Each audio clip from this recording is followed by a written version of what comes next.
Hello everyone, मैं चाहत Bajpayee and इस बार मैंने सिविल सर्विसेज परीक्षा में 59th पोजीशन हासिल की है। This was my third attempt. ऐसे में स्कोर अराउंड 123 124 के आसपास रहा है।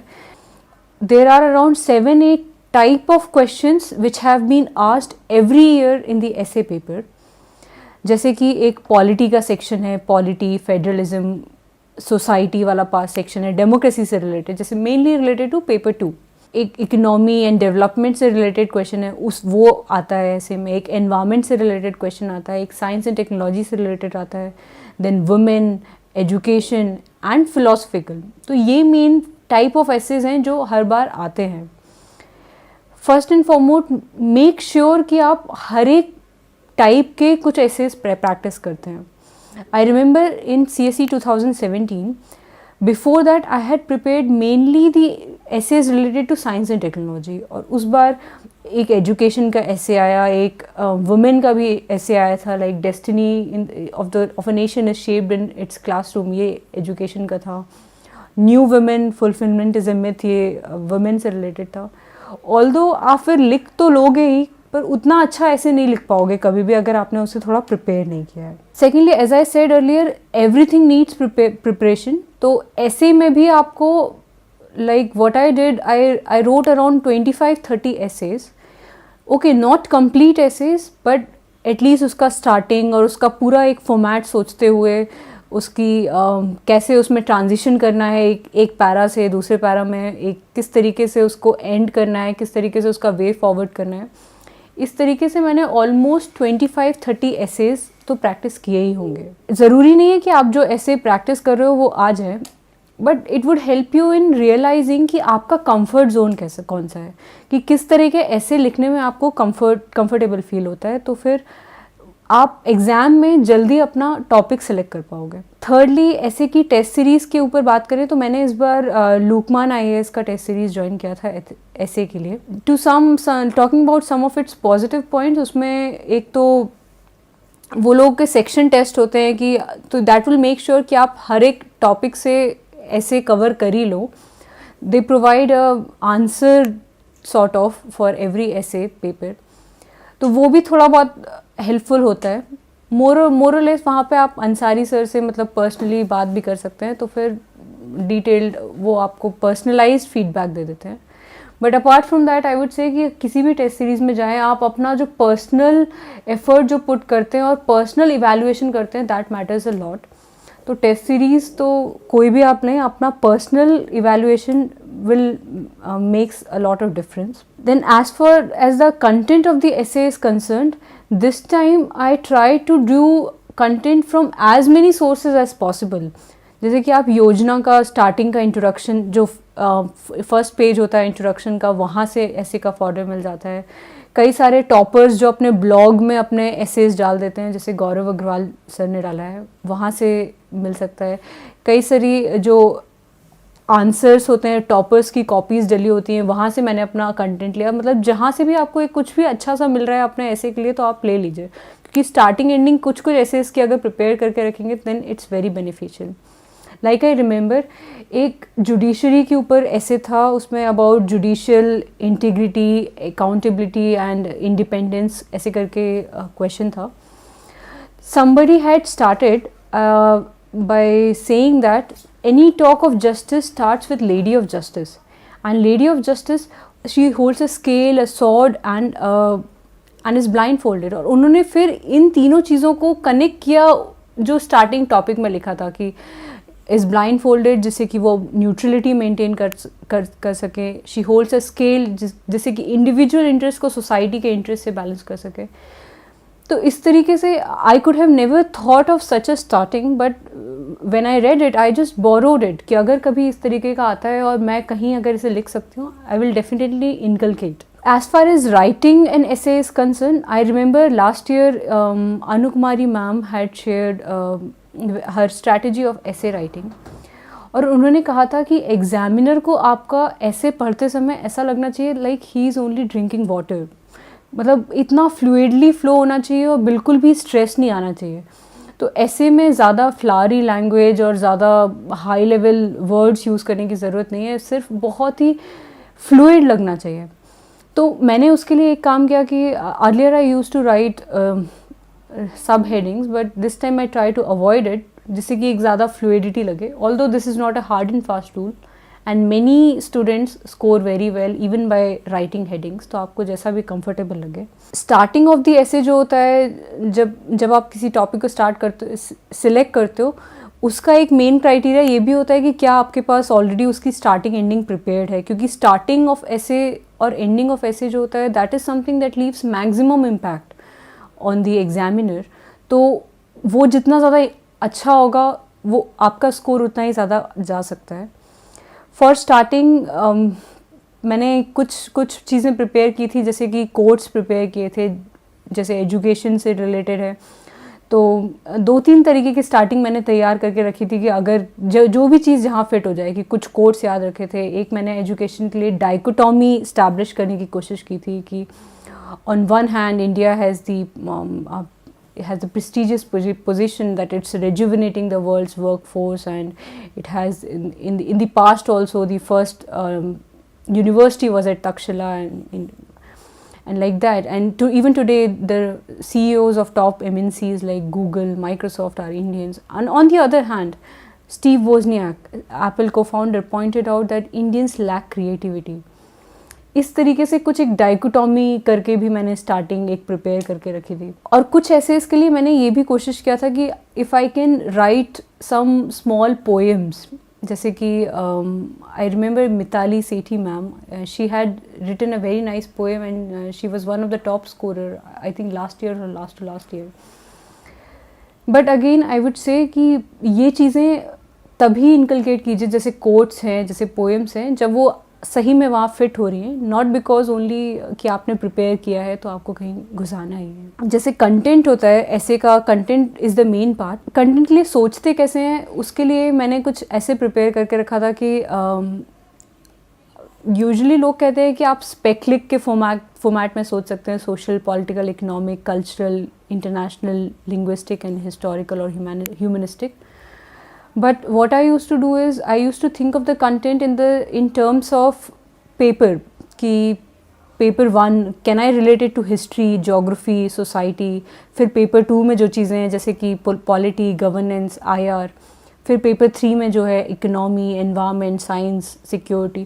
तो उस तरीके से सोचना और आसान पड़ता था। कुछ एसेज में पास्ट, प्रेजेंट, फ्यूचर, कुछ ऐसे में कॉजेज, कॉन्सिक्वेंसेस, सोल्यूशन, इस तरीके से भी लिखना होता है depending on what is the topic of the essay. One very important thing while writing the essay is that we must not divert from the essay. Essay का टॉपिक जो भी है हमें डाइवर्ट नहीं होना चाहिए। This was one of the biggest mistake I did in CSE 2017. I remember the topic was related to social media is inherently selfish, something like that, and I started with history of social media, and that covered almost 1.5-2 pages. That was not at all needed because the topic itself is saying that it's an inherently selfish medium.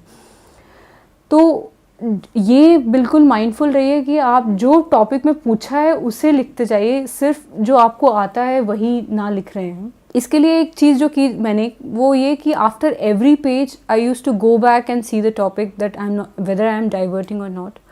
And one more thing that I tried was that after every paragraph I used to go to the language of the question. जैसे कि इस बार एक question था, management of Indian borders is a difficult affair, is complicated.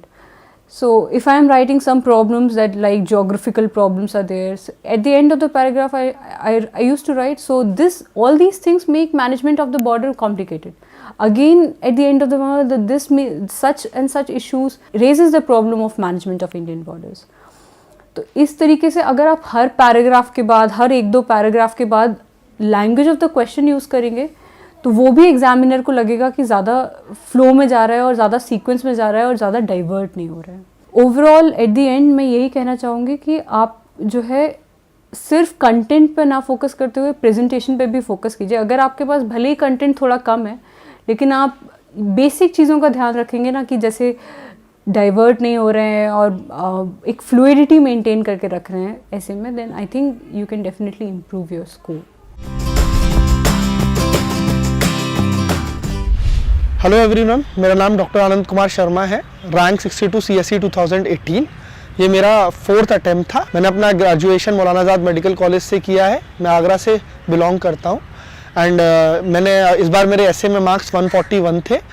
UPSC का second section generally अब आजकल एक philosophical assess पे आने लगा है, जिसके वेरिड इंटरप्रिटेशंस होते हैं, मल्टीपल इंटरप्रिटेशंस होते हैं। हर इंडिविजुअल का अपना इंटरप्रिटेशन होता है और हर इंडिविजुअल अपने वेरियस डायमेंशंस को कवर कर सकता है। बट इसका बहुत इंपॉर्टेंट एस्पेक्ट है कि इस एसे में भी आपको डाइवर्सिटी मेंटेन करनी है, जैसे कंटेम्प्रेरी एसे में करनी होती है। डाइवर्सिटी अगर आप एक सिंगल एस्पेक्ट पे ही, सिंगल डोमेन पे ही आप इंटरप्रिटेशन रखेंगे तो वो फिर आपको मार्क्स फेच नहीं करेगा। तो इस ऐसे की भी स्ट्रैटेजी फॉर्मेट हम थोड़ा वही कंटेम्प्रेरी वाला जैसे हमने डिस्कस करा कि इंट्रोडक्शन, बॉडी और कंक्लूजन होगा। Introduction we start with a quote, with a fact और even with a story we can also start. अपनी हम स्टोरी से स्टार्ट कर सकते हैं और फिर बॉडी में आएगा हम किन डायमेंशंस को कवर करेंगे। देन उसके बाद एक पैराग्राफ आएगा जो कनेक्ट करेगा आपको बॉडी से। वो पैराग्राफ जनरली एक एग्जाम्पल होता है, रियल लाइफ इंसिडेंस होता है या फिर कोई स्टोरी हो सकती है जो आपने क्रिएट करी है। अब सबसे पहले ये डिस्कस करते हैं कि जो ऐसे है उसमें सिलेक्शन में भी मैंने वही क्राइटेरियाज बताए हैं कि आप जिसमें कितने मैक्सिमम एग्जाम्पल्स, कोट, फैक्ट्स या अपने कंटेंट को रिच कर सकते हो, उस ऐसे को आप चुनिए। ये नहीं कि आपने बहुत कॉमनली कोट सुना हो और हो सकता है आप उस पर ज़्यादा डायमेंशंस नहीं कवर कर पाए, लेकिन एक ऐसा चीज़ है जिसमें आप डायमेंशंस बहुत ज़्यादा कवर कर सकते हैं, तो वो बहुत इंपॉर्टेंट पार्ट है। इसको आप अलग अलग तरीके से कर सकते हैं। तो ये हम इस पे जो फिलोसफिकल एसेज है, एक तो इसमें ये पार्ट है। दूसरा पार्ट इसमें है कि आप इंटरप्रिटेशन कैसे वेरी कर सकता है, तो इसको हम थोड़ा एग्जाम्पल से डिस्कस करते हैं कि जो डायमेंशंस है वो कैसे वेरी कर सकते हैं। For example, there was a essay in 2015, dreams that should not let India sleep. तो इसमें आपने स्टार्ट किया, तो अब इसके 2-3 तरीके हैं करने के। कि पहला तरीका एक इंसान ऐसे लिख सकता है कि कौन कौन से सोशल ड्रीम्स हैं हमारे, पॉलिटिकल ड्रीम्स हैं, इकोनॉमिक ड्रीम्स हैं, कल्चरल ड्रीम्स हैं, वो जो कैसे हेल्थ अचीव करनी है, एजुकेशन अचीव करनी है। एक हमारा ये अप्रोच हो सकता है। फिर दूसरा अप्रोच हमारा ऐसे हो सकता है कि जैसे मेरे एक फ्रेंड ने लिखा था, जो मुझे बहुत अच्छा अप्रोच तो लगा था थोड़ा उनका, कि a dream which should not late a child sleep. एक चाइल्ड के अलग ड्रीम्स हो सकते हैं, देन एक अडल्ट के अच्छे ड्रीम्स अलग ड्रीम्स हो सकते हैं, एक ओल्ड एज पॉपुलेशन के अलग ड्रीम्स हो सकते हैं, विमेन के अलग, मेन के अलग, वल्नरेबल सेक्शन के अलग, रूरल इंडिया के अलग, अर्बन इंडिया के अलग। तो ये इस अलग तरीके के डायमेंशन से आप हो सकता है उन्हीं चीज़ों को कवर करें, पर आपकी प्रेजेंटेशन कैसे चेंज हो रही है, तो उस चीज़ पे हमारा ये रहता है। तो जो ऐसे हैं फिलोसफिकल ऐसे, उसकी खास बात क्या आती है, इसमें आपकी क्रिएटिविटी बहुत ज़्यादा मैटर करती है। आप जितना क्रिएटिव होंगे, जितना मल्टीपल तरीके से, जितने वेरिड तरीके से सोचेंगे, वो आपको मार्क्स ज़्यादा फेच करेगा। इसीलिए द सेकेंड एस्पेक्ट दिया ही मेरे हिसाब से आपका इनोवेशन और क्रिएटिविटी चेक करने के लिए। तो आप थोड़ा सा क्रिएटिव अगर स्टाइल में करेंगे, डिफरेंट करने की कोशिश करेंगे, तो अलॉन्ग विद कवरिंग कॉम्प्रिहेंसिवली, तो वो आपको अच्छे मार्क्स फेच कर सकता है। अब सिमिलरली जैसे एक और एग्जांपल से हम कोट करते हैं, इस बार का ऐसे था जो मैंने अटेम्प्ट किया था, customary morality can not be guide for modern India. तो रूढ़िवादी सोच आपको नए मॉडर्न इंडिया की तरफ या मॉडर्न लाइफ की तरफ नहीं ले जा सकती है। अब इसके भी कई सारे डायमेंशंस हो सकते हैं।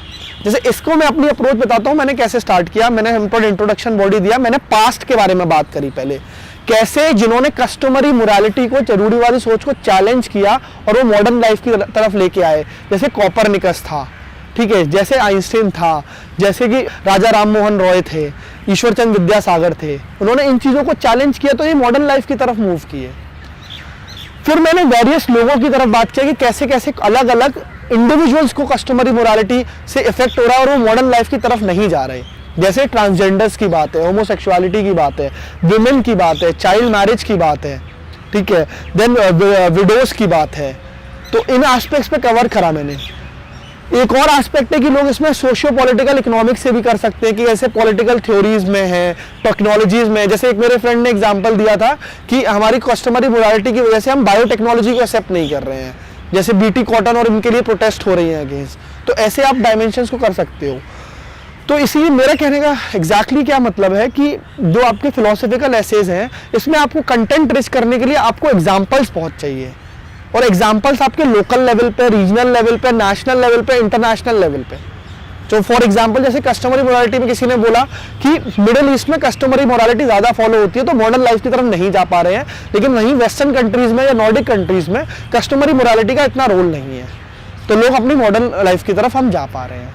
तो ऐसे आपको हर आर्ग्यूमेंट में बहुत एग्जाम्पल्स चाहिए, एग्जाम्पल्स रियल लाइफ एग्जाम्पल। फिर सिमिलरली मैंने उसको रिसेंट डेवलपमेंट से रिलेट किया कि जैसे होमोसेक्सुअलिटी का जजमेंट आया तो that is a line in the right of कि कस्टमरी मोरालिटी को हटा के सुप्रीम कोर्ट ने मॉडर्न लाइफ को चूज किया।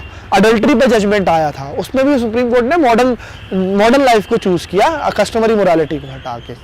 तो आप इन चीज़ों पे डिस्कस कर सकते हो स्पेसिफिकली, जिसमें आप रीसेंट लाइट से रीसेंट जजमेंट से या रीसेंट न्यूज़ से आप लिंक करेंगे तो एग्जाम में बहुत अच्छे से लिंक कर पाएगा उसको, और आपके आंसर की क्वालिटी बहुत बढ़ेगी और ऐसे मार्क्स आपको काफ़ी फेच करेंगे। फिर similarly once you are done in body, फिर आप उसके दूसरे साइड के आर्गुमेंट्स अगर देना चाहते हैं तो उस आर्गुमेंट्स पे 2 या 3 डिस्कशन करिए। फिर आप अपने कंक्लूजन को एक पॉजिटिव नोट पे खत्म करते हुए, जैसे कस्टमरी मोरालिटी में मैंने ये बताया कि ठीक है कस्टमरी मोरालिटी पूरी ही खराब नहीं है, कुछ कस्टमरी मोरालिटी की जैसे हमारी वैल्यूज हैं बुद्धिज्म जैनिज्म की, रिस्पेक्ट टू एल्डर्स की, ये वाली जो वैल्यूज है कस्टमरी मोरालिटी की वो एक पॉजिटिव वैल्यूज भी हैं, तो हम उस बारे में भी बात कर सकते हैं। एंड देन फाइनली एक्सेप्ट करते हुए कि हम कस्टमर मॉडर्न लाइफ के लिए हमें क्या क्या रिक्वायरमेंट जो हैं उनको आप कैसे डिफाइन करेंगे, उसको आप कैसे अचीव कर सकते हैं कि हमें कॉन्स्टिट्यूशन को फॉलो करना चाहिए, लिबरल वैल्यूज़ की तरफ जाना चाहिए। अच्छा, एक और चीज़ है जो एक ऐसे है स्पेसिफिकली फिलोसफिकल एसेज में, आप ना जो आर्ग्यूमेंट है आप डिफाइन कर दीजिए कि आपको कस्टमरी मोरालिटी क्या लगती है और आपको मॉडर्न लाइफ क्या लगती है। या जैसे development is not engendered when it is endangered, तो आप इसमें डेवलपमेंट के बारे में बताइए कि आपका एस्पेक्ट क्या है डेवलपमेंट का। सिमिलरली एक ऐसे था कि modern women is a myth, empowerment of a women is a myth in new India, या the achievement of a new women is a myth in new India. तो आप इस केस में स्टार्टिंग के पैराग्राफ में ये मेंशन करेंगे कि आपके हिसाब से न्यू इंडिया क्या है और न्यू वुमेन क्या है, ताकि एग्जामिनर को समझ आए कि आप क्या अंडरस्टैंड किए हो इन चीज़ों से, कि आपके लिए मॉडर्न लाइफ का मतलब क्या है, कस्टमरी मोरालिटी का मतलब क्या है, न्यू इंडिया का मतलब क्या है, न्यू वुमेन का मतलब, जो उसके कीवर्ड्स हैं उन कीवर्ड्स को आप एक्सप्लेन करिए कि आपका इंटरप्रिटेशन किन किन डायमेंशंस में जा रहा है, क्योंकि उसका कोई ऑब्जेक्टिव आंसर नहीं होगा, वो सब्जेक्टिवली वैरी करेगा। तो जो आपके इंटरप्रिटेशंस हैं आप उस इंटरप्रिटेशन को उसमें कवर करेंगे ताकि आप बता पाए एग्जामिनर को कि मैं इन डायमेंशंस में, इन एरियाज में फोकस करके अपने ऐसे को वो करूँगा। अब थोड़ा dos and don'ts philosophical essays के डिस्कस कर लेते हैं। पहला वही कि आपको चूज किस बेसिस पे करना है। चूज वही मैंने स्टार्टिंग में बताया कि मोस्ट कॉमनली सुनी हुई चीज़ें से ज़्यादा इस पे ध्यान दीजिए कि आप कितना ऑब्जेक्टिवली उसको कवर कर सकते हैं, कितने मल्टीपल डायमेंशन है, कितने एग्जाम्पल्स हैं, कितने आपके पास कोड्स हैं, उस चीज़ पर आप ज़्यादा ध्यान दीजिए ताकि आप अपने ऐसे को एनरिच कर सके। कंटेंट मैटर करता है पूरे ऐसे में, बिना कंटेंट के आप अपने ऐसे को अच्छा नहीं बना सकते, और कंटेंट को ही आप प्रेजेंटेशन में कन्वर्ट कर सकते हैं, बिना कंटेंट के प्रेजेंटेशन में भी आप कन्वर्ट नहीं कर सकते। डोंट्स में आपका बेसिकली, और डूज एंड डोंट्स जो कंटेम्प्रेरी वाले एसेस के हैं वही यहाँ पे भी अप्लाई होंगे। आप उसी चीज़ को फोकस करिए कि अपना क्या आपको उस पर फोकस करना है, कंटेंट डिस्क करना है, डाइवर्सिटी रखनी है, एक डायमेंशन पे ही सिर्फ कवर नहीं करना है, एग्जाम्पल, कोट्स और कोई भी चीज़ों को रिसेंट जजमेंट से या रिसेंट केसेस से या रिसेंट कोई स्टोरीज हुई है या रिसेंट कोई इंसिडेंसेस हुए हैं उनसे लिंक करने की कोशिश करिए। तो इस तरीके से आप अपने फिलोसफिकल एसे को अच्छा स्ट्रेंथ में कन्वर्ट कर सकते हैं। So this was about philosophical essays कि कैसे हमें डूज एंड डोंट्स है, किन किन चीज़ों को कवर करना चाहिए। हेलो एवरीवन, मेरा नाम डॉक्टर आनंद कुमार शर्मा है, रैंक 62 CSE 2018। ये मेरा 4th अटैम्प्ट था। मैं आगरा का रहने वाला हूँ and I have done my graduation from Maulana Azad medical college Delhi. इस वीडियो में हम बात करेंगे एसे राइटिंग पर। एसे राइटिंग काफ़ी इंपॉर्टेंट रोल प्ले करता है सिलेक्शन में एंड उसके मार्क्स काफ़ी वैरी करते हैं ईयर टू ईयर। तो एसे राइटिंग में हम 2 पार्ट हैं एसे के। Section A is about contemporary essays and section B generally उस पर फिलोसफिकल एसेस आते हैं। तो उस एसे का सबसे इम्पॉर्टेंट पार्ट है एसे सिलेक्शन, कि हमें कौन सा एसे लिखना है, वो सबसे इम्पॉर्टेंट पार्ट है। स्टार्टिंग में 5-10 मिनट्स हमें उस पर देने चाहिए कि कौन सा एसे हम लिखें। मैं किस क्राइटेरिया पे एसे को डिसाइड करता था उसके बारे में मैं डिस्कस करता हूँ। सबसे पहले मैं चारों टॉपिक्स देखता था उसमें से एक या दो टॉपिक ऐसे थे जिनके बारे में मुझे लगता है कि मैं बिल्कुल ही इस पे मेरे पास आर्गुमेंट्स होंगे ही नहीं, ना फॉर में ना अगेंस्ट में, तो उन दोनों को मैं हटा देता था। बचे दो टॉपिक्स, उन टॉपिक्स में जनरली मैं वैरी करता था, वेट करता था कि किस चीज़ों में मुझे ज़्यादा आर्गुमेंट्स प्रो या अगेंस्ट आ सकते हैं या किस में कम आ सकते हैं। तो एक टैबुलर फॉर्म में मैं ड्राफ्ट कर लेता था पॉइंट्स थोड़े थोड़े जल्दी में, कि मुझे इसके अराउंड 7 से 8 प्रो फॉर द टॉपिक आते हैं और 3 से 4 अगेंस्ट द टॉपिक आते हैं। एंड सिमिलरली दूसरे टॉपिक के लिए भी डिसाइड करता था जिसमें मुझे लगता था कि मेरा कंटेंट काफ़ी स्ट्रांग होगा, जिसमें मैं अच्छे एग्जाम्पल, अच्छे फैक्ट्स या कोट्स के साथ उसको सपोर्ट कर पाऊंगा, उसको मैं चूज़ करता था फाइनली। जनरली कोशिश ये रहती थी मेरी कि मैं एक ऑब्जेक्टिव ऐसे को चुनूं। ऑब्जेक्टिव ऐसे मतलब जिसके इंटरप्रिटेशन ज़्यादा वैरी ना करें, कि जैसे for example alternative technologies for climate resilient India. तो इस ऐसे में जो था इस साल का, जो मैंने चूज़ किया, उसमें बेसिकली ऐसा तो नहीं है कि इंटरप्रिटेशन वैरी करेगा, हमें ऑल्टरनेटिव टेक्नोलॉजीज़ के बारे में लिखना है, तो वो टेक्नोलॉजीज़ मैंने डिस्कस कर दिया अलग अलग सेक्टर्स में। लेकिन ऐसा ही एक सिमिलर ऐसे था पहले कि that if the development is not engendered then it can be endangered. तो इसके इंटरप्रिटेशन में बहुत ज़्यादा आर्गुमेंट्स हुए थे। तो ऐसे को थोड़ा सा अवॉइड किया जाए तो बेटर है, क्योंकि इंटरप्रिटेशन अगर एग्जामिनर से मैच नहीं हुआ तो you can lose your marks, आपके मार्क्स भी कम हो सकते हैं। तो मेरा कहने का मतलब है कि जिसमें जितना ऑब्जेक्टिविटी हो आपके ऐसे में, उस ऐसे को आप चूज़ करिए ताकि आपको कोई दिक्कत ना हो। फिर जब एक बार ऐसे मैंने चूज़ कर लिया तो मैं स्टार्ट करता था अपना रफ वर्क।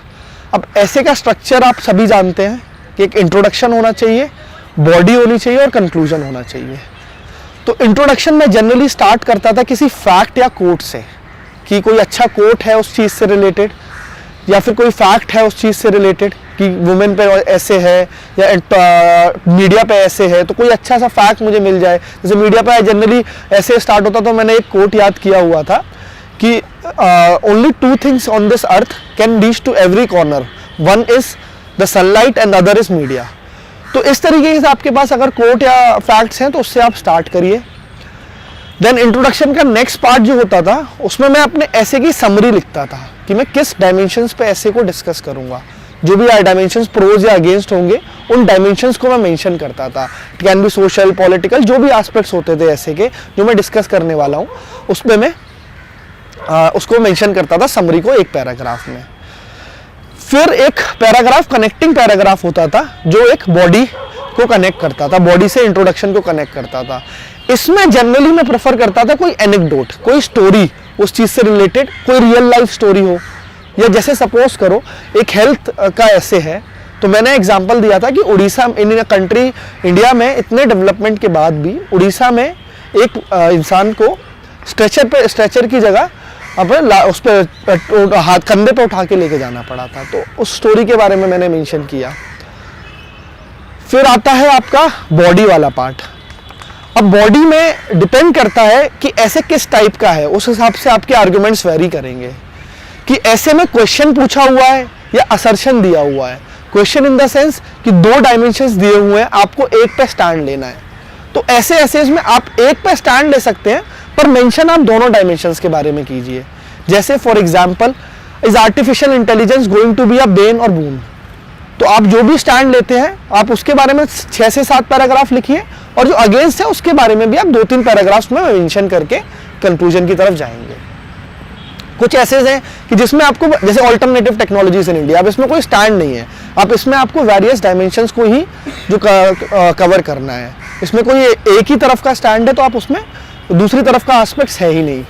तो इस केसेस में क्या कर सकते हैं आप अपने चैलेंजेस के बारे में मेंशन कर सकते हैं कि इस केसेस में आप अपने चैलेंजेस बताइए कि इससे रिलेटेड क्या चैलेंजेस हो सकते हैं, और उस बारे में आप बताइए।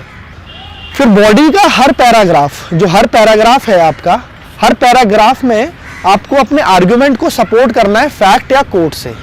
आप फैक्ट से, एग्जाम्पल से या कोट से, बिना आर्गुमेंट को अपने सपोर्ट करके ऐसा नहीं अच्छा लगेगा। जैसे फॉर एग्जाम्पल, अगर ऐसे है education is essential for development of a region, तो उस केस में आप क्या कर सकते हैं कि आप एग्जांपल्स दीजिए कि जैसे for example education can help in improving the health indicators. तो Kerala is a good example जहां पर एजुकेशन से हमने हेल्थ इंडिकेटर्स को इंप्रूव किया है। Similarly education can help in the empowerment of women. तो आप इसमें एग्जांपल दे सकते हैं नॉर्डिक कंट्रीज का कि उनके HDI इंडिकेटर्स और वुमेन का स्टेटस इज बेटर क्योंकि वहाँ पे एजुकेशन अच्छा है। At the same time middle east countries में एजुकेशन कम है तो वुमेन के डेवलपमेंट के इंडिकेटर्स अच्छे नहीं हैं, तो उस बारे में आप मेंशन कर सकते हैं। तो इस मेरा कहने का मतलब है इस तरीके से आपको आर्गुमेंट से सपोर्ट करना है कि आपने जो आर्गुमेंट दिया है उसमें एक एग्जांपल फैक्ट या कोट को आपको मेंशन करना चाहिए, तभी आपका आर्गुमेंट में वेट आएगा, वरना आप इन जनरल लिख देंगे तो उसमें वेट नहीं आएगा और एग्जामिनर को इंटरेस्ट नहीं बनेगा। और कोशिश करिए रियल लाइफ एग्जांपल्स को इंक्लूड करने का। फिर रही बात डायमेंशंस की, तो डायमेंशंस के लिए मैंने एक निमोनिक बनाया था स्पेक्ट्रल, SPEICHRL।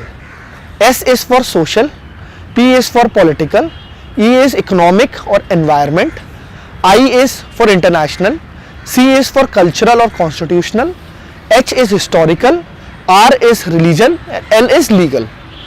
ये डायमेंशंस के आसपास पे आप जरूरी नहीं कि सारे डायमेंशंस कवर हो, पर 5 से 6 डायमेंशंस को आप कवर कर सकते हैं अपने इसमें। अच्छा, इसके अलावा आपको टाइम डायमेंशंस भी इंक्लूड करने चाहिए। Time dimensions in the sense कि पास के बारे में थोड़ा मेंशन करिए कि जैसे suppose the topic is media is the 4th pillar of democracy, तो आप बता सकते हैं मीडिया ने कैसे पहले हमारे फ्रीडम मूवमेंट में भी मेंशन रोल प्ले किया है, काफ़ी रोल प्ले किया था हमारी लिबर्टी, इक्वालिटी, फ्रेटर्निटी यूनाइट करने में, अवेयरनेस करने में, तब भी मीडिया का काफ़ी ज़्यादा रोल रहा था। फिर एक इंटरनेशनल डायमेंशन मेंशन करने चाहिए, जैसे कि मैंने बताया नॉर्डिक कंट्रीज और मिडिल ईस्ट कंट्रीज के बारे में, एक डायमेंशन इस एस्पेक्ट पे आपको रखना चाहिए। उसके अलावा एक डायमेंशन थोड़ा वल्नरेबल सेक्शन पे रहिए कि जैसे मीडिया का रोल, तो मीडिया में you can mention about the vulnerable section, how media is helping the vulnerable section like minorities, women, transgenders, SC STs, उनके डेवलपमेंट के लिए, उनके भले के लिए कैसे काम कर रही है मीडिया। तो इससे आपको आपकी सेंसिटिविटी और आपका जो थिंकिंग पावर है टुवर्ड्स द वल्नरेबल सेक्शन वो रिफ्लेक्ट होगी आपके आंसर में, आपके ऐसे में, और वो एग्जामिनर को अट्रैक्ट करेगी।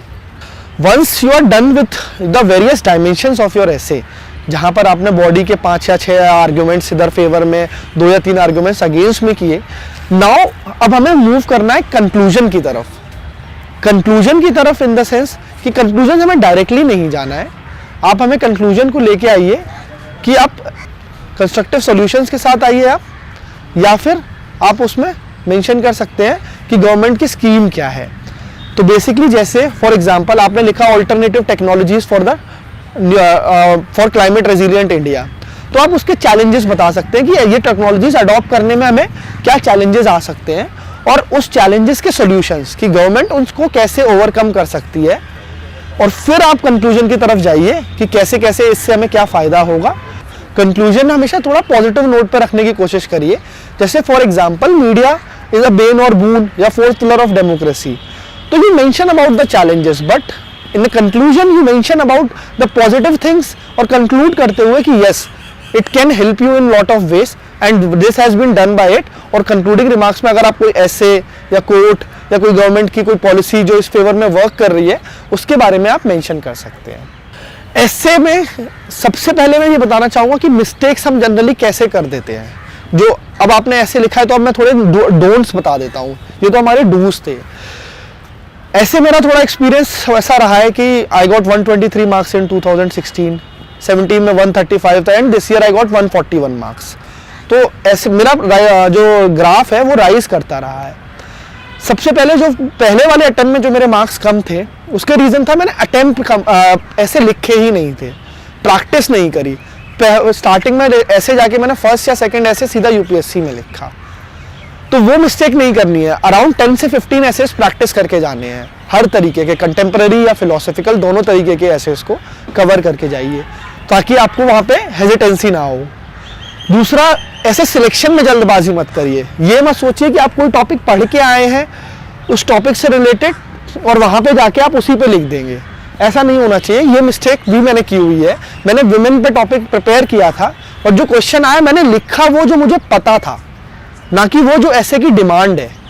तो आप फोकस करना है कि जो डिमांड है ऐसे को इंटरप्रेट ढंग से करिए। ये मत सोचिए कि आप वुमेन पे पढ़ के जाएं तो वुमेन से रिलेटेड जितना पता है वो सारा का सारा लिख देंगे, वो चीज़ नहीं करनी है। फोकस करना है ऐसे के डिमांड पे जो है उस पर फोकस करिए। तीसरा एस्पेक्ट, थोड़ा डेप्थ और हॉरिजॉन्टल डाइवर्सिटी भी काफ़ी इंपॉर्टेंट है। कि डेप्थ इन द सेंस मैंने बताया कि आपको एग्जाम्पल कोड्स वगैरह लिखने हैं, और डाइवर्सिटी इन द सेंस सारे वेरियस डायमेंशंस को कवर करिए, एक सिंगल एस्पेक्ट पे मत जाइएगा। सिंगल एस्पेक्ट्स पे आप जाएंगे तो फिर आपको दिक्कत हो सकती है, फिर आपको मार्क्स आपके कट सकते हैं। अब there is a certain change coming in the essay pattern. पहले कंटेम्प्रेरी ऐसेस थे जो बहुत आप ऐसे सोशल पॉलिटिकल डायमेंशंस पे आप कवर कर सकते थे, लेकिन इस बार का जो ऐसे आया वो बहुत ऑब्जेक्टिव आया, alternative technologies, land management, border management. तो इस केसेस में आपको थोड़ा सा आपको अपना स्ट्रैटेजी को प्रिपेयर करना होगा कि आपको सडन सरप्राइज मिले तो आप क्या करेंगे। तो फॉर एग्जांपल जैसे ऑल्टरनेटिव टेक्नोलॉजी वाला ऐसे जो मैंने लिखा, तो उसमें सोशल पॉलिटिकल डायमेंशंस नहीं आए, बट मैंने उसको डायमेंशंस फिर भी डिवाइड कर लिए कि ऑल्टरनेटिव टेक्नोलॉजीज किस चीज़ में हो सकती हैं, पावर सेक्टर में, एग्रीकल्चर सेक्टर में, वाटर सेक्टर में, डिजास्टर मैनेजमेंट सेक्टर में, इंडस्ट्रियल सेक्टर में, ट्रांसपोर्ट सेक्टर में। तो ऐसे आपको, मेरा कहने का मतलब है, अगर आपको ये डायमेंशंस भी नहीं मिल रहे हैं तो आप दूसरे डायमेंशंस की तरफ सोचिए, कैसे आप डाइवर्सिटी ला सकते हैं, कैसे आप वैरायटी ला सकते हैं अपने आंसर में और अपने ऐसे में, ताकि एग्जामिनर को भी लगे कि हाँ आपने होलिस्टिकली और कॉम्प्रिहेंसिवली इस ऐसे को कवर करने की कोशिश करी है, और वो आपके एग्जाम में अच्छे मार्क्स देगा। दूसरा, बहुत ज़्यादा कोट पे मत फोकस करिए। अगर कोट नहीं भी आते कोई बात नहीं, इस बार मैंने एक भी कोट नहीं लिखा दोनों ऐसे में, बट मेरे एग्जाम्पल्स बहुत ज़्यादा थे, हर चीज़ को एग्जाम्पल से सपोर्ट किया। फॉर एग्जाम्पल जैसे मैंने वेस्ट मैनेजमेंट में लिखा ऑल्टरनेटिव टेक्नोलॉजी, तो I mention about waste to energy plants which is there in Kerala and Nagpur. तो वो आपको रिलेट करता है, आप जितने रियल लाइफ एग्जाम्पल लिखोगे एग्जामिनर रिलेट कर पाएगा, और वो रिलेट कर पाएगा तो आपको फिर मार्क्स अच्छे देगा, उसको अच्छा लगेगा। तो इन चीज़ों पर आप ज़्यादा फोकस करिए। तो ये सारा हमने कंटेम्प्रेरी ऐसे के बारे में डिस्कस किया, एंड आई होप आप इस बारे में थोड़ा आपकी जो अंडरस्टैंडिंग है और अच्छी क्लियर हुई हो कि कंटेम्प्रेरी ऐसे कैसे लिखते हैं। Hello friends, my name is Dilip Pratap Singh Shekhawat. I have secured All India rank 72 in this year's Civil Services Examination 2018. Now, as far as the essay paper is concerned, I think for developing a good command over the essay paper, you have to read a lot. You have to read good essays which comes in the newspapers, in the magazines, in the journals, in tabloids, websites in the form of blogs on Quora, etc. Because reading makes a good writer, and the more you read, the better you can write. Because by reading, you can know the examiner's mindset, that what an examiner wants, how an examiner is amazed by reading your essay. That perspective is very important, because that is how you can know that how to get more marks, by pleasing the examiner. This is one pointer how you can approach the essay paper. Another is the choice of the essay. I think when a candidate appears in the essay paper, because being the very first paper, anxiety levels are very high, you are under a lot of stress, and you have to pick up 2 essays from a list of 8 essays, one from each section. So I think the choice of the essay should be solely based on your comfort level. Your comfort level can come from whether an essay is overlapping with your optional subject, whether you have adequate content on it, whether you have faced that essay in any of the mock papers. So in this way, you should make your choice of the essay in which you are more comfortable. So this is how you should choose the essay. Now we will come to the structure of an essay. The structure of an essay should be very simple. First, I would tell the proportion in which the essay should be structured. 10% portion of the essay should be consisting of your introduction. Then at 80% of the content should be devoted to the main body, and then the remaining 10% should be devoted to the conclusion. And these percentages are flexible by plus minus 10%. So in this way, a definite structure should always be in your mind, so that your ideas are arranged in an orderly fashion. Now, the first and the foremost thing about writing a very good essay is to analyze and understand the topic of the essay very well. Many candidates make this mistake that they misinterpret the topic of the essay. So I think at least 5 to 10 minutes or maybe even 15 minutes should be devoted to understanding the subject of the essay, because many a time the UPSC asks very confusing kind of essays and you interpret it wrong, you go in the wrong direction and you get very low marks. So I think understanding of the essay is very important, and in this area you should also practice this in the mock test papers, that whatever questions, whatever essay topics are asked to you, you analyze those and you understand the meaning of what is expected out of you. In this way you can develop command or at least interpreting the essay in a right manner. Then let us start with the introduction of the essay. Introduction forms a very important part because it gives the first impression of a candidate's mentality, of his personality, of his perspective. So introduction, I think, should be written in a very mindful manner with an approach to please the examiner, to amaze the examiner by your creative abilities. For example, you can write an anecdote, a story of any character. You can start an essay with a conversation. You can even use a quote before starting your essay. You can start it from the historical background. The choice is completely yours. The purpose should be to attract an examiner into the essay. Another very important thing about the introduction is that introduction shows the examiner that you have grasped the real meaning of the essay. So in that sense also, introduction of the essay holds a lot of importance because first impression is the last impression. For example, in this year's civil service examination, I attempted the essay on poverty anywhere is a threat to prosperity everywhere. So I started this essay with an anecdote of a character named Ramnath, and I started with a story of Naxalism which started in India in the 1960s.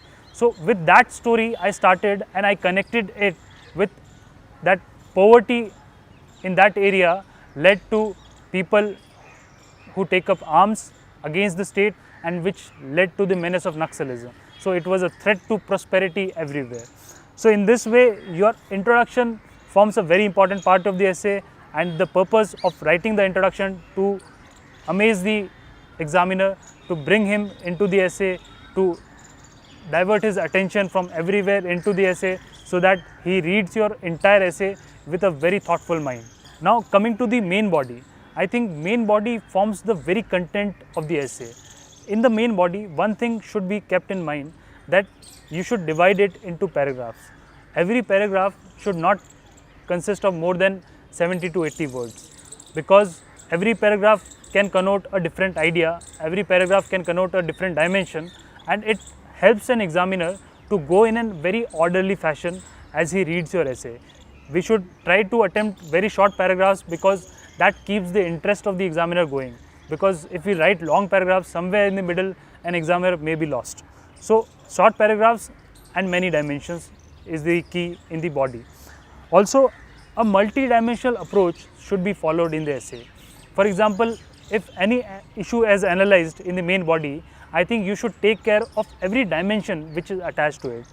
These dimensions can be extracted from the general studies paper GS1, GS2, GS3 and GS4.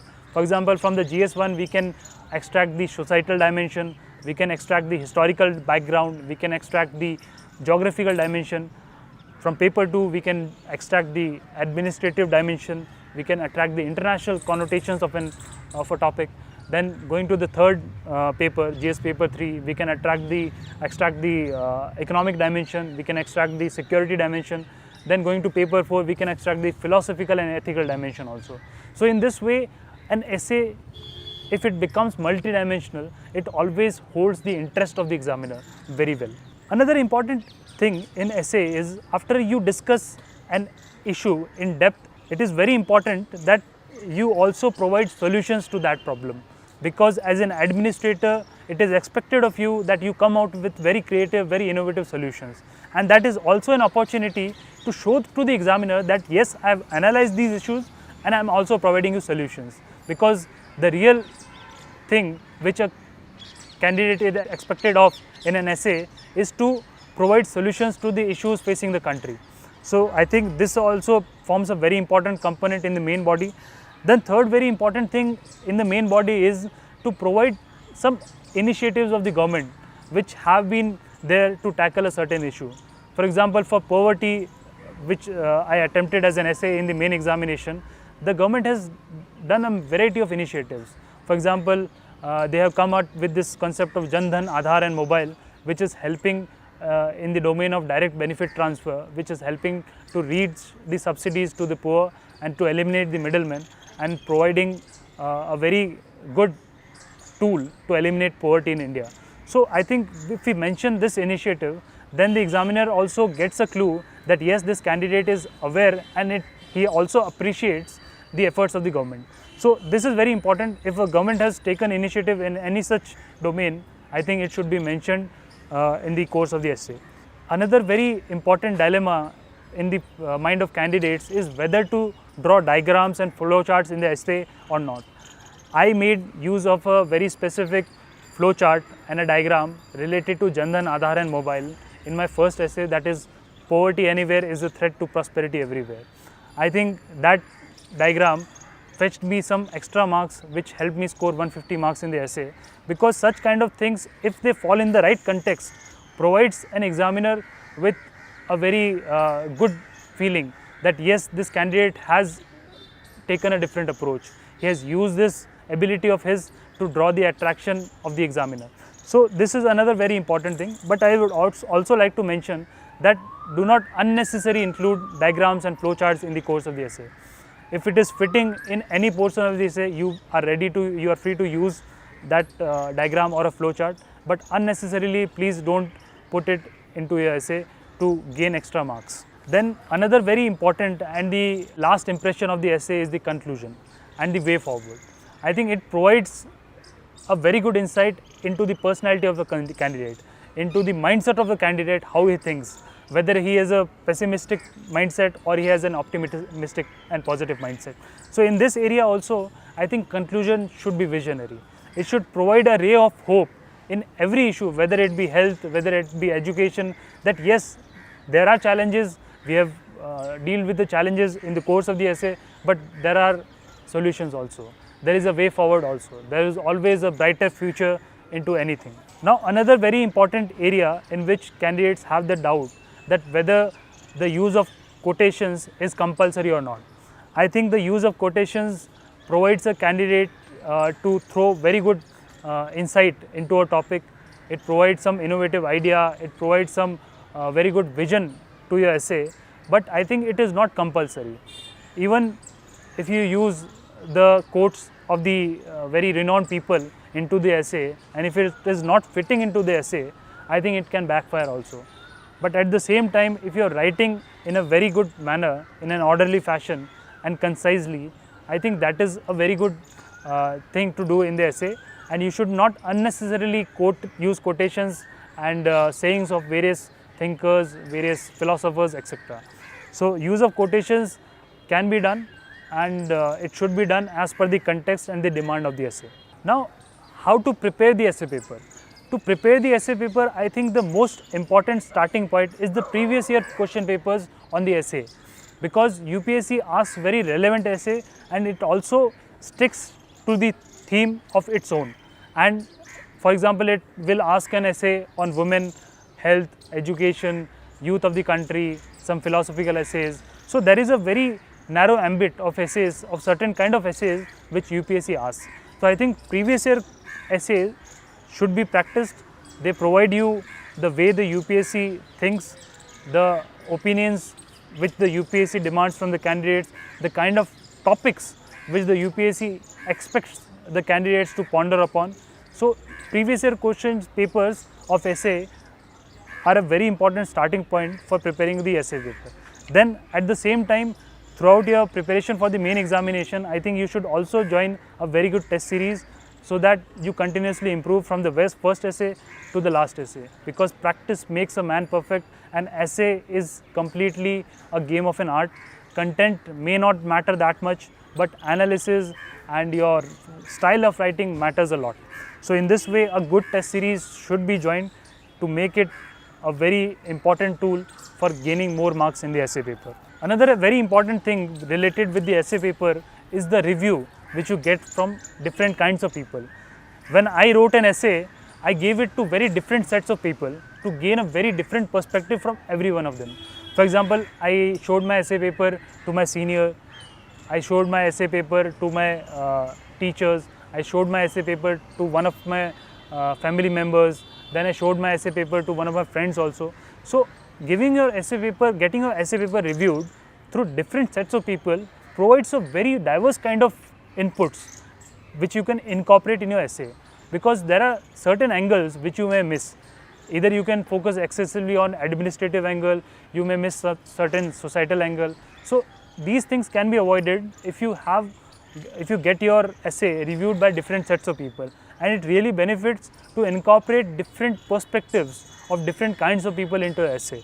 Now, another very important area in the essay preparation is the making of notes. I think notes can be made in the essay paper because there are certain themes, around 15 to 20 themes will be there. In and around those themes, the essay topic will be asked. So you can prepare very concise notes. For example, if you are preparing note on education, so you can keep a note of how much GDP of education is being spent, what are the various committees and some specific recommendations of those committees, what are the programs which the government has launched, what is the way forward. So in this area, your introduction, your conclusion and the certain facts can be prepared in the form of notes in the essay paper.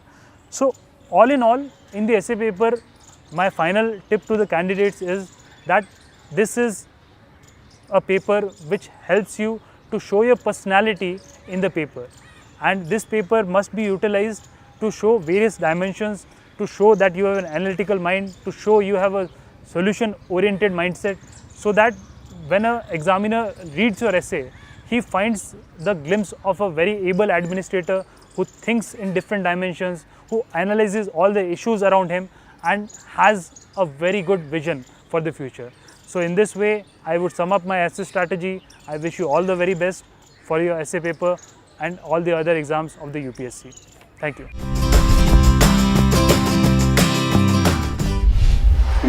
Hi everyone, this is Khushbu. So I've secured AIR 80 in Civil Services Examination 2018 this year. Or through this video today I'll be sharing my essay strategy.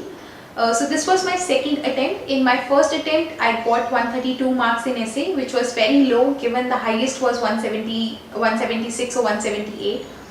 And this time I scored 141 marks, but since the highest was 157, so I think my score was decent enough. तो ये score बढ़ा कैसे और इस तक का journey कैसा रहा, ऐसे में मैंने कैसे प्रिपेयर किया, तो इस वीडियो के थ्रू मैं यही शेयर करूँगी.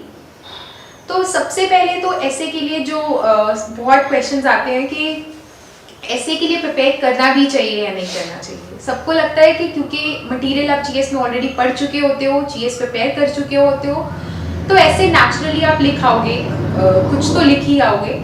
तो क्या ऐसे में अलग से टाइम इन्वेस्ट करना फ्रूटफुल है या नहीं? So in my own personal experience, again ये पर्सन टू पर्सन डिपेंड करता है, मेरे लिए बहुत फ्रूटफुल रहा. So in my 3.5 months preparation of mains, between prelims and mains, मेरा around 15 days were completely spent on essays. तो ऐसे प्रिपरेशन मैंने इसलिए किया था बिकॉज मुझे पता था कि मेरी GS answer writing, though I will improve it to some extent, but उतनी ज़्यादा कंफर्टेबल नहीं है because I am an engineer by profession. तो मेरा आंसर राइटिंग में उतना कंफर्टेबल लेवल नहीं आता है. तो मुझे पता था कि अगर मैं ऐसे में स्कोर इम्प्रूव कर लूँगी so it will help me in getting a good rank, and it did. तो मेरा स्ट्रैटेजी क्या था ऐसे की तरफ. So first of all I join 2 test series. इससे क्या होता था, मेरे को एक ब्रॉडर पॉइंट ऑफ व्यू मिल जाता था कि ऐसे में इन जनरल मेरे क्या कमी चल रही है और कहाँ मुझे इम्प्रूव करने की ज़रूरत है. और सेकेंड चीज़, मैंने अपने एसेज अपने फ्रेंड्स, अपने कज़न से बहुत चेक कराए हैं. इससे मुझे पता चलता था कि इन जनरल जब मेरा कोई ऐसे पढ़ता है तो क्या उनको एक सेटिस्फेक्शन लेवल आता है कि इसने उस पॉइंट को जो पूछा था वो लिखा हुआ है, उस टॉपिक के ऊपर हमें सारी नॉलेज दे दी है, उस टॉपिक ऐसा नहीं है कि कहीं पे ऐसा लग रहा है कि कुछ भी अब्रप्ट सा हो रहा है, एक कंफर्टेबल रीडिंग लेवल आ रहा है या नहीं आ रहा. तो इस चक्कर में मैंने उनसे अपने एसेज बहुत चेक कराए हैं और बहुत रिव्यूज़ लिए हैं और उसका भी आई थिंक मुझे बहुत रिजल्ट मिला. तो और ऐसे प्रिपरेशन में मेरा कैसा स्ट्रैटेजी था, वो ये था कि जैसे मान लीजिए मैंने फर्स्ट टेस्ट दिया ऐसे का, उसमें 4 या 5 उन्होंने टॉपिक्स दिए मुझे ऐसे लिखने के लिए और मैंने एक चूज़ करना है. लेकिन उस टेस्ट देने के बाद मैं उन 4-5 टॉपिक्स के ऊपर एक A4 साइज शीट लेके नोट्स प्रिपेयर करती थी. फॉर एग्जाम्पल, अगर ग्लोबलाइजेशन पे कोई ब्रॉडर सा टॉपिक आया है कि ग्लोबलाइजेशन डीग्लोबलाइजेशन की तरफ मूव कर रहा है world, is it true, is it myth और अ रियलिटी, ये क्वेश्चन आया है, तो इसका ब्रॉडर टॉपिक क्या निकलेगा, ग्लोबलाइजेशन एंड डीग्लोबलाइजेशन. तो मैं ये हेडिंग लिखती थी उस A4 साइज शीट पे, उसके बाद इंट्रोडक्शन लिखती थी कि इस टॉपिक के ऊपर मेरे पास क्या पॉसिबल इंट्रोडक्शंस हैं, क्या पॉसिबल कोट्स हैं, या क्या पॉसिबल रिपोर्ट्स हैं, या फिर क्या पॉसिबल एनेक्डोट्स हैं, कोई पर्सनल स्टोरीज हैं। ये सारी पॉसिबल जो चीज़ें इंट्रोडक्शन हो सकती हैं इस टॉपिक से रिलेटेड, मैं उसको शॉर्ट पॉइंट्स में लिख लेती थी, जो मुझे पता समझ में आ जाती थी कि अच्छा इसका मतलब ये है। उसके बाद आता है आपका मेन बॉडी। तो बॉडी में आप वही हम जो सब फॉलो करते हैं स्पेक्लिक के social, political, economic, cultural angle, तो वो सब के रिस्पेक्ट में मैं सब हेडिंग देके पॉइंट्स लिख लेती थी कि सोशल एंगल ग्लोबलाइजेशन डीग्लोबलाइजेशन का क्या बनेगा, पॉलिटिकल क्या बनेगा, बहुत शॉर्ट पॉइंट्स में, बिकॉज आपको एक A4 साइज शीट में ये सब कुछ फिनिश करना है। ऐसे नहीं लिखना है, सिर्फ एक हिंट देना है ताकि कल को अगर ग्लोबलाइजेशन से रिलेटेड पेपर में कोई टॉपिक आता है तो आपका मटेरियल वहां से रेडी आपको मिल जाए।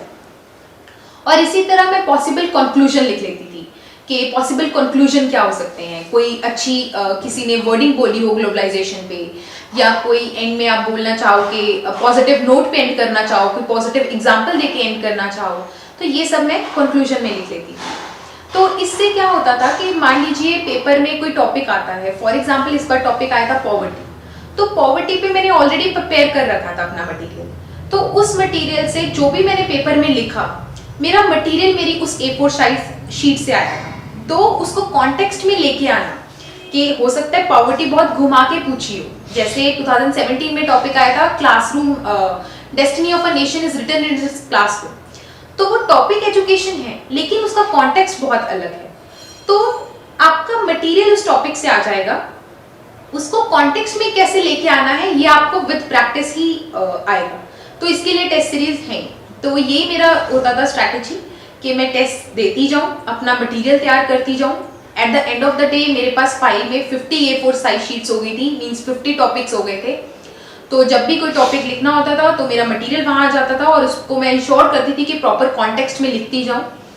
तो ये मेरा ऐसे का बेसिक स्ट्रैटेजी था। एक ऐसे का जो मैंने मेन चीज सीखी, जैसे मैंने आपको बताया 2 टेस्ट सीरीज, तो उससे आपको पता लग जाता है कि आपका कहाँ कमी छूट रही है। जो मैं मेन चीज बोलना चाह रही हूँ वो ये कि कॉन्टेक्स्ट को कभी मत भूलिएगा ऐसे में। बहुत बार क्या होता है कि टॉपिक कुछ और होता है और हम लिखते लिखते किसी और ही एंगल में चले जाते हैं, बिकॉज ऐसे में कोई बाउंड नहीं होता है, आपके पास 10-20 पेजेस है, आप कुछ भी लिखते रहो, तो उसमें क्या होता है बहुत चांसेस होते हैं कि आप टॉपिक से डेविएट कर जाते हो। तो उस चक्कर में मेरा क्या स्ट्रैटेजी होता था कि after completing every paragraph, every page, मैं टॉपिक को सामने लिख के रखती थी, मैं उस टॉपिक को बार बार पढ़ती थी और क्वेश्चन करती थी कि क्या मैं विद इन द टॉपिक लिख रही हूँ, whatever I have written is it answering my topic. तो जब भी आप ये क्वेश्चन करते रहोगे आपको इंश्योर होता जाएगा कि आप विद इन द टॉपिक लिख रहे हो। ये आपको अभी लग रहा होगा कि बहुत टाइम कंज्यूमिंग है, पेपर में कैसे सोचेंगे, लिखेंगे, आप ये सोचेंगे, चेक करेंगे, लेकिन जब आप अराउंड 10-12 ऐसे पेपर्स का विच मीन्स 24 एसेज का प्रैक्टिस कर लेते हो तो ये हैंडी हो जाती है, सब चीज़ें आपको नेचुरल हो जाती हैं कि बार बार टॉपिक देखना, उसको समझना कैसे करना है, तो ये हो जाएगा। और जो एक और मेन इंपॉर्टेंट चीज़ सब बोलते ही हैं कि ऐसे के फर्स्ट 20 to 25 मिनट्स डिपेंडिंग कि तुम्हारा राइटिंग स्पीड क्या है। जैसे मेरा राइटिंग स्पीड थोड़ा स्लो है, तो मेरा क्या होता था कि मैं 30 मिनट्स स्टार्टिंग में रफ वर्क में स्पेंड नहीं कर सकती, बिकॉज देन 1 आवर में मैं अपना पूरा ऐसे नहीं कंप्लीट कर पाती। So I would spend 20 minutes in my rough work of the essay, सारे एंगल्स लिखना, इंट्रोडक्शन पॉसिबल क्या होगी, टॉपिक की बॉडी क्या होगी, कंक्लूजन क्या होगा, और फिर रेस्ट 1 आवर एंड 10 मिनट्स में अपना ऐसे कंप्लीट करना। तो ये मेरा बेसिक ऐसे का स्ट्रैटेजी था। I hope it helps all the aspirants sitting over there. All the best to you and thank you very much. Hello everyone, this is Amit Kumar, IAS 2019 batch. I have secured rank 91 in CSE 2018. In essay paper, I scored one of the highest marks, 155. In this video, हम बात करेंगे how to score high marks in essay पर। पहला तो बात question ये आता है कि when to start the essay preparation। कब हम essay का प्रिपरेशन स्टार्ट करें? When starting, prelims के पहले, prelims के बाद, how much times in between before the main paper। तो इसमें मेरा व्यू है कि the content of essay paper that we are gonna write GS 1, 2, 3 and 4 के कंटेंट जैसा ही होगा. कंटेंट सिमिलर रहेगा, हमारा प्रेजेंटेशन का फॉर्मेट, प्रेजेंटेशन का तरीका ये बदल जाएगा. तो मेरे अनुसार आपको ऐसे का practice after preparing GS 1, 2, 3 and 4 करना चाहिए. Perfect time will be 1.5 month before the essay paper. उससे पहले आप कंटेंट अपना रेडी रखिए, बट प्रैक्टिसिंग देम बिकॉज ऐसे will require correlation. The correlation of topics हम तभी कर सकते हैं जब एटलीस्ट हमें कुछ बेसिक्स टॉपिक्स के बारे में पता हो. तो वो फर्स्ट ऑफ द थिंग है. देन मैं अपने यदि प्रिपरेशन स्ट्रैटेजी के बारे में बताऊं, so we will discuss about several point. पहला पॉइंट ये कि मैंने बहुत ज़्यादा ऐसे प्रैक्टिस नहीं किया था. क्या मैंने प्रैक्टिस किया था was different short formats for essay topics. Now when I say formats for essay topic, it means 1 to 2 page brief notes on each essay topic. Number 1. Number 2, मैंने एक लिस्ट बना लिया था नियरली 50 to 60 कोट्स का. Quotes जो कि relevant होते हैं, कुछ जर्नलिस्टिक होते हैं, specially some people like Mahatma Gandhi, Gautam Buddha, Vivekananda, प्लेटो, सॉक्रेट्स, एरिस्टोटल, इस तरह के कुछ जो फेमस पर्सनालिटीज़ हैं, इनके एक कोट के लिस्ट प्रिपेयर कर लिए थे. ये लिस्ट को हम ऐसे में यूज़ करेंगे. थर्डली, मैंने कुछ एग्जाम्पल्स सिमिलरली 50 to 60 रेडी किए थे. The examples again was similar. कुछ eminent personalities, be it from the civil services or be it from any other field, especially if you look for other field, sports, many athletes who came from very small background, they did not have the facilities, वो बहुत ज़्यादा rise किए despite the adverse situation. उन sports personalities के famous civil servants like Armstrong Palmer, TN Session, इन तरह के लोगों का आप एग्जाम्पल प्रिपेयर करिए. अगेन 40 to 50 एग्जाम्पल्स अपने पास सेट है, इनको भी हम यूज़ करेंगे ऐसे टॉपिक्स में. फोर्थ पॉइंट कि एक कोर ग्रुप ऑफ फ्रेंड्स आप बनाइए. ये फ्रेंड ग्रुप जो है इसमें आप डिस्कस करिए अबाउट डिफरेंट ऐसे टॉपिक्स कि इस टॉपिक पे आपके पॉइंट्स हैं, आपके क्या पॉइंट्स हैं, तो डिफरेंट लोगों के आपको व्यूज़ और पर्सपेक्टिव आएंगे. नाउ जब बेसिक ये आपके पास प्रिपेयर है, तब हम आते हैं how to write an essay, how to write a good essay. Now इस पे यदि हम बात करें तो first and foremost the essay will go like a GS answer. We'll put introduction first, then हम body डालेंगे and end में conclusion डालेंगे. Difference ये होगा कि जो introduction यहाँ पर होगा वो nearly 200 words at most होगा. जो अपना main body होगा वो 1000 words के आसपास होगा and again अपना conclusion 100 to 200 words होगा. Plus minus 100 हर जगह चल सकता है, कोई issue नहीं है. अब पहला बात आते हैं how to put an introduction.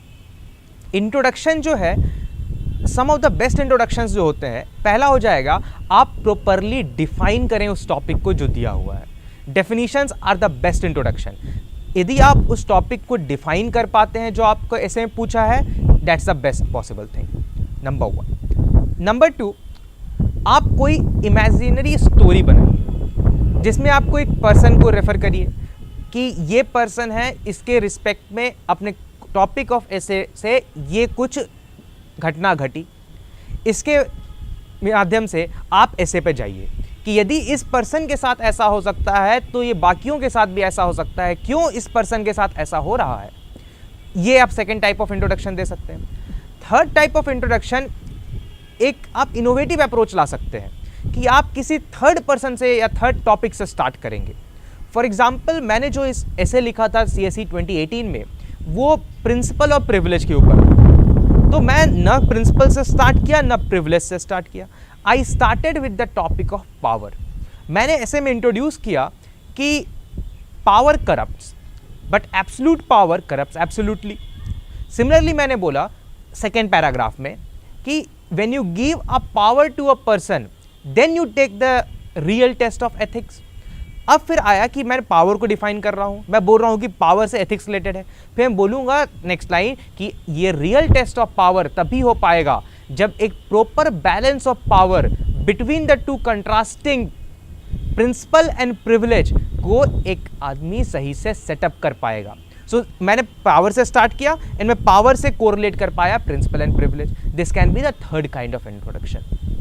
Fourth kind of introduction, आपको जब उस टॉपिक के बारे में अच्छे फैक्ट्स पता है तो put in the facts.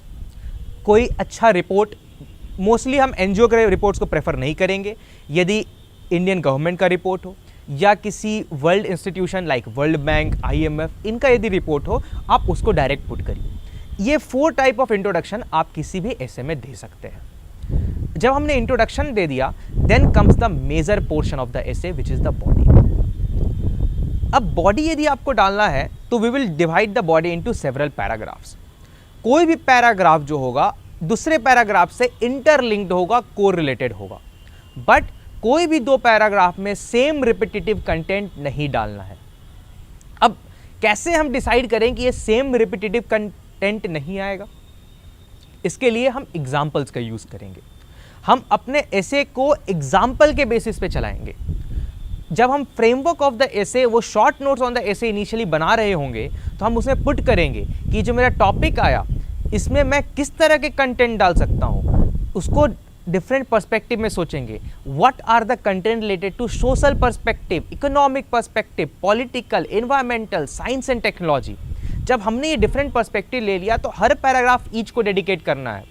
For example, यदि आपसे क्वेश्चन पूछा गया है ऑन एजुकेशन, तो पहले आप रखिए एजुकेशन के what are the main issues with education in India. आप बताइए what are the political issues, what are the economical issues, social issues, science and technology issue, ये सारे क्या कैसे रिलेटेड है एजुकेशन के साथ। जब आपने ये बेसिक इश्यूज वहाँ पे पुट फॉरवर्ड कर दिए, तब आप अपने सेकंड पैरा पे आइए। अब आप बताइए कि किस तरह से इन इशू को सॉल्व कर सकते हैं, क्या आप सोच रहे हैं, आपका सोच क्या है। थर्ड आइए, क्या कोई गवर्नमेंट इंस्टीट्यूशन, डिफरेंट कमिटीज़, इन लोगों ने कुछ अच्छे रिकमेंडेशन दिए हैं, क्या वो रिकमेंडेशन है। अब फिर आइए, क्या ये रिकमेंडेशन हम लगा पाए हैं, क्या हम इसको पुट फॉरवर्ड कर पाए हैं, क्या इनको इम्प्लीमेंट कर पाए हैं, हाँ या ना। जो कर पाए हैं वेल एंड गुड, क्या रिजल्ट आया है उसका। यदि नहीं कर पाए हैं तो क्यों नहीं कर पाए हैं, इसके लिए क्या चैलेंजेस हैं। इस तरह से आपको अपने एसे के बॉडी को डिवाइड करना पड़ेगा। अब इस डिवीजन में बहुत इंपॉर्टेंट पॉइंट ये आता है कि जब आप 2 पैराग्राफ लिखें, उन 2 पैराग्राफ के बीच में एक इंटरलिंकिंग लाइन होना चाहिए। जब मैं बोल रहा हूँ इंटरलिंकिंग लाइन, इसका मीनिंग है the last line of the previous paragraph और first line of the new paragraph, ये दोनों के बीच में कोई ना कोई रिलेशनशिप होना चाहिए। एक के बाद एक दूसरा आना चाहिए कि ये सेल्फ एक्सप्लेनेटरी होना चाहिए कि वो पैराग्राफ का एंड नए पैराग्राफ का शुरुआत को ला रहा है। ये एक हम बोलते हैं तरह सा फ्लो बनाएगा आपके एसे में। वरना आप यदि डिफरेंट फैक्ट्स को रख रहे हैं तो हमें एसे में फैक्ट्स को पुट फॉरवर्ड नहीं करने हैं, हमें डेटा को पुट फॉरवर्ड नहीं करना है, हमने इंफॉर्मेशन डालना है। इंफॉर्मेशन एक प्रोसेस्ड डेटा होता है, आपको उसको प्रोसेस करना है, उसको अपने पॉइंट ऑफ व्यू से जोड़ना है, उसको कोरिलेटेबल बनाना है। जब आपने ये बॉडी का फ्रेमवर्क बना लिया, जब हम कंक्लूजन पाएंगे, सबसे इंपॉर्टेंट चीज जो हमें कंक्लूजन में ध्यान रखना है वो है बी पॉजिटिव।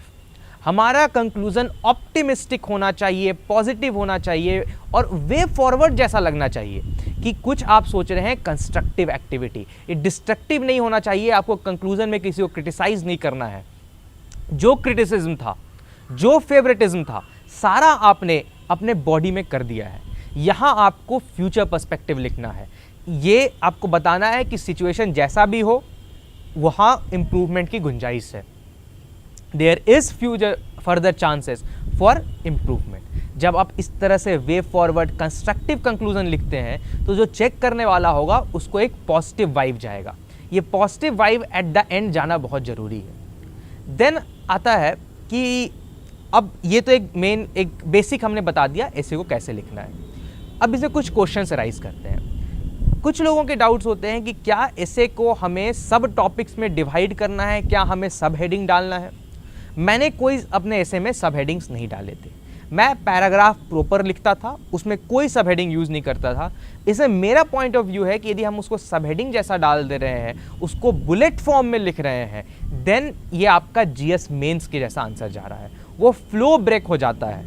वो फ्लो बनाने के लिए हमें प्रॉपर पैराग्राफ का यूज़ चाहिए। नेक्स्ट क्वेश्चन इसमें आता है क्या अंडरलाइन किया जाए एक ऐसे में, अंडरलाइन किया भी जाए कि नहीं किया जाए, अंडरलाइन पेन से किया जाए, डिफरेंट कलर पेन से किया जाए, क्या किया जाए। इसमें मेरा ये व्यू है कि अंडरलाइन करना बहुत ज़रूरी है। अंडरलाइन की पॉइंट्स को करना पड़ेगा। हर पैराग्राफ में एक पैराग्राफ आपका एट मैक्स 80 to 90 वर्ड्स का होगा। उस 80 to 90 वर्ड्स में आप 10 वर्ड्स एट मैक्स अंडरलाइन करिए। आप उस पैराग्राफ के जो 10 वर्ड्स आपके जिस्ट बता रहे हैं उस पैराग्राफ का, क्या आप कन्वे करना चाह रहे हैं उस पैराग्राफ में, उसको आप हाईलाइट करिए, उसको आप अंडरलाइन करिए। आप ब्लू पेन से भी कर सकते हैं अंडरलाइन, ब्लैक पेन से भी। आपने ब्लू पेन से यूज़ किया है आपने मेन अपने आंसर्स, तब भी आप ब्लैक पेन से कर सकते हैं। मैंने ब्लैक पेन से अंडरलाइन किए थे। आप कोट्स जो अपने लिखते हैं उसको जरूर अंडरलाइन करिए। कोट्स को इन्वर्टेड कॉमा में डालिए, इन्वर्टेड कॉमा को थोड़ा बड़ा बनाइए ताकि वो विजिबल होना चाहिए कि इसने ये कोट यूज़ किया है। आपके आंसर कोट्स के बेसिस पे नहीं होने चाहिए, आपका ऐसे कोट रन नहीं करना चाहिए, बट आपका कोट जो है should be used as a complement, as a supplement. वो मेन सोर्स ऑफ इंफॉर्मेशन नहीं होने चाहिए, क्योंकि उससे लगता है कि आपका पॉइंट ऑफ व्यू नहीं है। जिस आदमी ने वो कोट लिखा है, जिस फेमस पर्सनालिटी ने वो कोट दिया है, आप उसको फॉलो कर रहे हैं, आप उसके पॉइंट ऑफ व्यू से सोच रहे हैं। ऐसा नहीं करना है, आपको अपना पॉइंट ऑफ व्यू रखना है। देन नेक्स्ट क्वेश्चन आता है कि किस तरह से हम टाइम को डिस्ट्रीब्यूट करें इन राइटिंग एन एसे। इसे एक इंटरेस्टिंग सॉल्यूशन है। हमें नियरली 1200 एंड 1200 दो ऐसे लिखने होते हैं, 2400 वर्ड्स। अब एक आप जीएस पेपर देखेंगे तो we have to write 4000 words. तो जब हमें 2400 वर्ड्स लिखने हैं और हमें 4000 वर्ड्स इन 3 आवर का प्रैक्टिस हो रखा है, तो even in 2 hours we can complete our essay very easily. मतलब आप एक एसे को 1 आवर में 1 घंटे में कंप्लीट कर सकते हैं। आप जब 1 घंटे में कंप्लीट कर सकते हैं तो पर ऐसे आपके पास 30 मिनट्स का बफर टाइम है। इस 30 मिनट्स का, इवन मैं तो बोलूँगा 35 मिनट्स का आप यूज़ करिए 2 चीज़ों में। Number 1, how to choose an essay topic out of the 4 which are given in the question, and number 2, writing a proper framework for the essay. पहले पॉइंट पे आते हैं, कैसे आप चूज करें कि कौन सा ऐसे लिखना है। आपके पास 4 टॉपिक्स रहेंगे क्वेश्चन में, आपको वन ऑफ दोस 4 टॉपिक्स लिखने हैं। How to choose them. Important चीज में यह है कि आप पहले डिसाइड करिए कि आपको इन कौन से टॉपिक में सबसे ज़्यादा सेट ऑफ एग्जाम्पल्स आते हैं। क्योंकि आप जब थ्योरेटिकल लिख रहे हैं तो वो कंसेप्चुअल तो लगेगा, बट वो थ्योरी रिपीटेटिव हो जाती है। एग्जाम्पल्स आपको डिस्टिंग्विश करेंगे, सप्लीमेंट करेंगे आपके आंसर को, आपके थ्योरेटिकल पर्सपेक्टिव को। तो जिस टॉपिक में आप मैक्सिमम पर्सपेक्टिव में मैक्सिमम एग्जाम्पल चूज कर पा रहे हैं, आप उस टॉपिक को चुनिए अपना ऐसे लिखने के लिए। बेस्ट सॉल्यूशन, इससे सिंपल वर्ड्स में नहीं कह सकते थे। नेक्स्ट अपन आए तो नेक्स्ट जो पॉइंट आता है वो आता है कि how to write the framework. Framework should be between 1 to 1.5 page. आपके दिमाग में जितने भी पर्सपेक्टिव के, जितने भी एग्जाम्पल, जितने भी कोटेशंस, जो भी एमिनेंट पर्सनालिटीज आ रहे हैं उस टॉपिक से रिलेटेड, सारे को आप इन एन ऑर्डर्ड फैशन अपने फ्रेमवर्क में लिखिए। जब आप उसको ऑर्डर्ड फैशन में लिखेंगे तो आपका एसे राइटिंग बहुत इजी हो जाएगा, क्योंकि नेक्स्ट 1 आवर आपको कंटेंट पे नहीं सोचना पड़ेगा, आपको जस्ट वर्ड्स सोचने पड़ेंगे। और यदि थोड़ा अच्छा फ्लो है आपको इंग्लिश लिखने में तो वो पूरा का पूरा कंटेंट बहुत अच्छे से लिखा जाएगा। तो ये हाफ एन आवर आपको पूरा मंथन करना है, कितने एग्जाम्पल्स, कितने पर्सपेक्टिव, कितने पॉइंट्स में अपने ऐसे में लिख सकता हूँ। तो ये हाफ एन आवर हम लोग फ्रेमवर्क बनाने पे देंगे। इस तरह से एक ब्रॉडली ऐसे लिखा जा सकता है।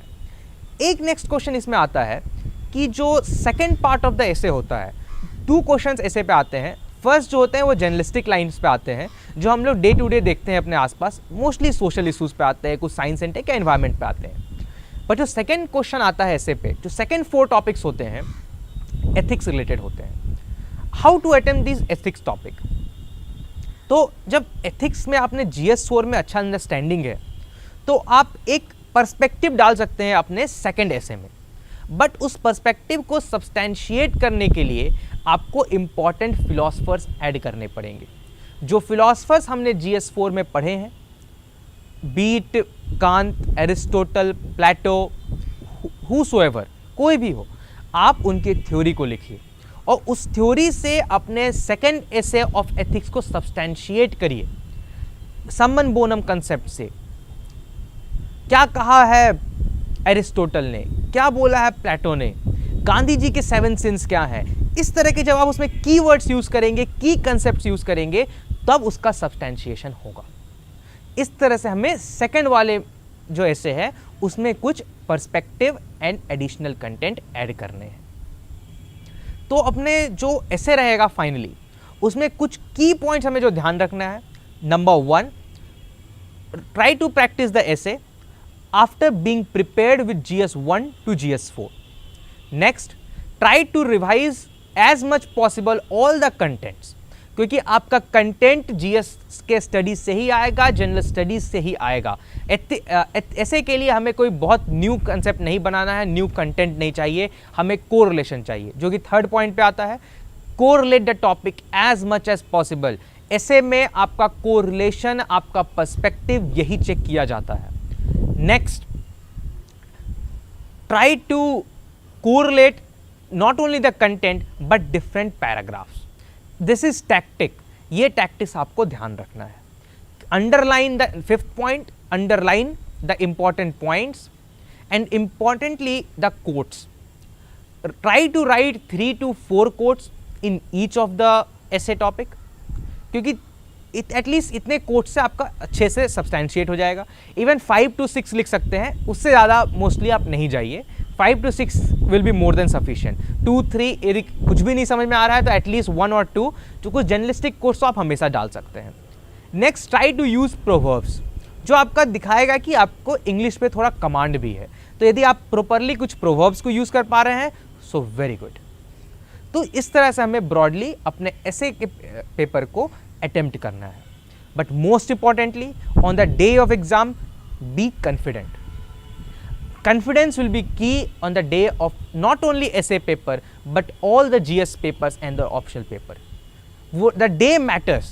उस दिन यदि आप concentrated हैं, आप cool हैं, command है, आप पेपर पे as a command करिए, commanding perspective में जाइए, then you will be very calm and composed and आपका पेपर वो reflect करेगा आपका calmness.